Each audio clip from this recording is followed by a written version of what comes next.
اور یوسف کے بھائی کنعان سے مصر میں غلہ خریدنے کے لیے آئے تو یوسف کے پاس گئے، تو یوسف نے ان کو پہچان لیا اور وہ ان کو نہ پہچان سکے۔ اور جب یوسف نے ان کے لیے ان کا سامان تیار کر دیا تو کہا کہ پھر آنا تو جو باپ کی طرف سے تمہارا ایک اور بھائی ہے اسے بھی میرے پاس لیتے آنا۔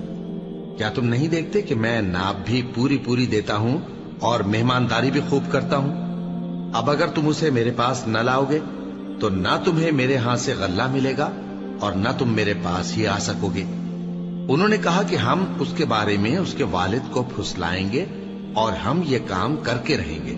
اور یوسف نے اپنے خدام سے کہا کہ ان کا سرمایہ یعنی غلے کی قیمت ان کے سامان میں رکھ دو۔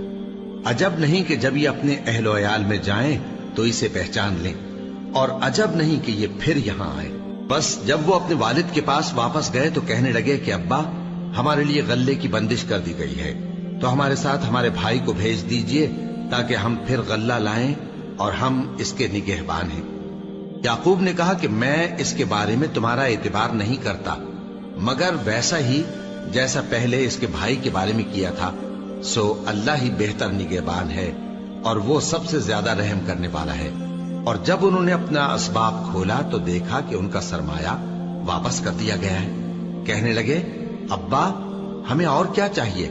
دیکھیے یہ ہماری پونجی بھی ہمیں واپس کر دی گئی ہے، اور ہم اپنے اہل و عیال کے لیے پھر غلہ لائیں گے اور اپنے بھائی کی نگہبانی کریں گے، اور ایک بار شتر زیادہ لائیں گے کہ یہ غلہ جو ہم لائے ہیں تھوڑا ہے۔ یعقوب نے کہا کہ جب تک تم اللہ کا عہد نہ دو کہ اس کو میرے پاس صحیح و سالم لے آؤ گے، میں اسے ہرگز تمہارے ساتھ نہیں بھیجنے کا، مگر یہ کہ تم گھیر لیے جاؤ یعنی بے بس ہو جاؤ تو مجبوری ہے۔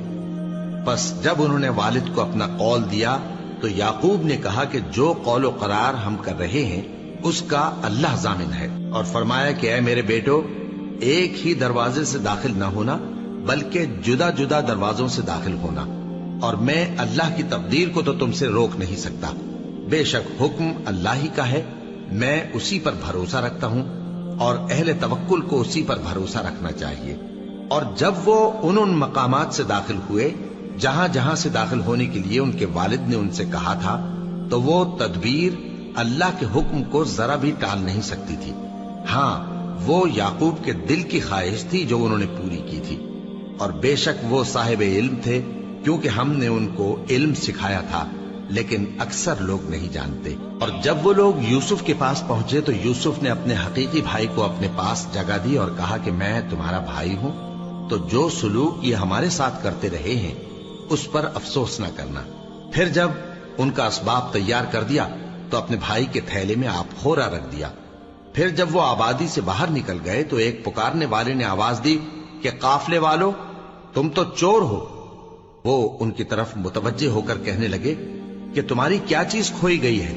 وہ بولے کہ بادشاہ کا کٹورا کھویا گیا ہے، اور جو شخص اس کو لے کے آئے اس کے لیے ایک بار شتر انعام، اور میں اس کا ضامن ہوں۔